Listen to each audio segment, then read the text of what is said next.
Hey everybody, welcome to the channel. Today on the fire escape we're going to grill up some baby back ribs. Now I've done a ton of baby back ribs before, but always on a kettle grill with the coals on one side and the ribs on the other. This is the first time I'm going to do baby back ribs on a Weber Q, and we're going to see how well they come out right here on the fire escape.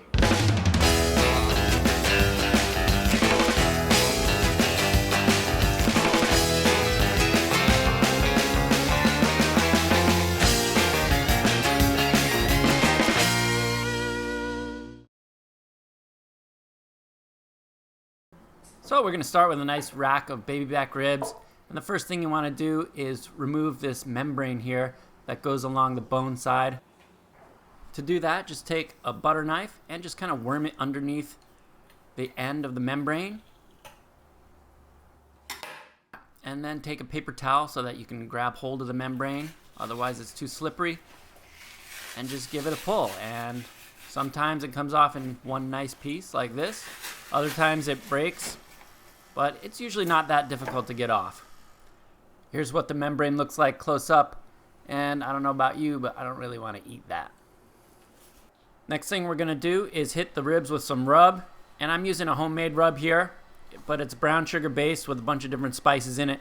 You could certainly use a store-bought rub if you prefer. And we're just going to fast forward through this so you get an idea. But it's pretty simple, just rub that rub all over. Try to get it everywhere. Front and back, sides, top and bottom. Next, since I'm using such a small grill, I actually have to cut this rack in half. And if you've been following my channel at all, you'll notice that I'm once again using the Weber Q roasting rack. And these two half racks of ribs fit perfectly right on top. Out here on the grill, I've got a pouch containing hickory chips. So I've preheated the grill on high for about 10 minutes to see if I can get those hickory chips smoking.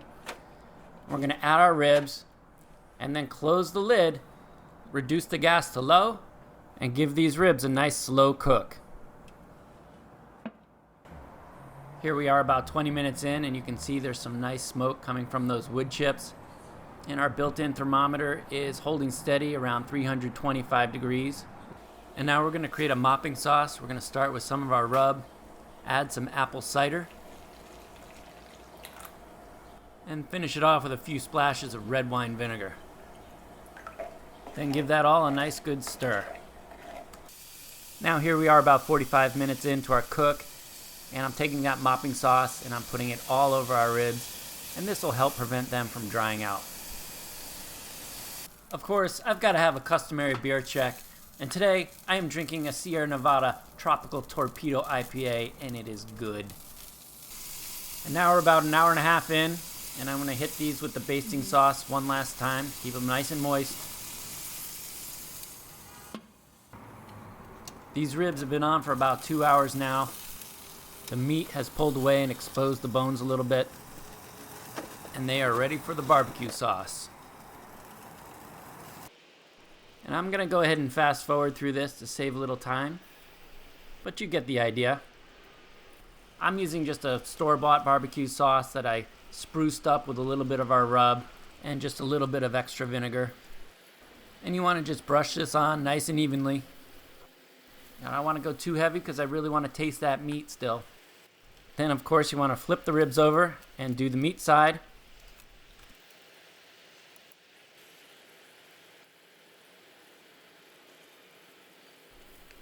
And then once you're done saucing the meat side, close the lid and give it another 10 to 15 minutes, and these things should be done. Okay, so here they are. This is the 2 hour and 15 minute mark. I'm going to go ahead and pull in the wood chip pouch. And now I'm going to take the ribs inside and give them a rest. While the ribs are inside chilling out on a cutting board, I'm going to quickly grill up some corn. Here I've got a couple of ears that I shucked, cut in half, and just seasoned with olive oil, salt, and pepper. Just give these a few turns every now and then after 5 to 7 minutes they're done.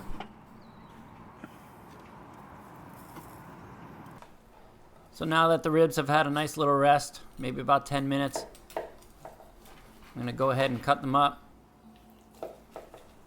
Man, I wish you could smell these. They are smelling fantastic.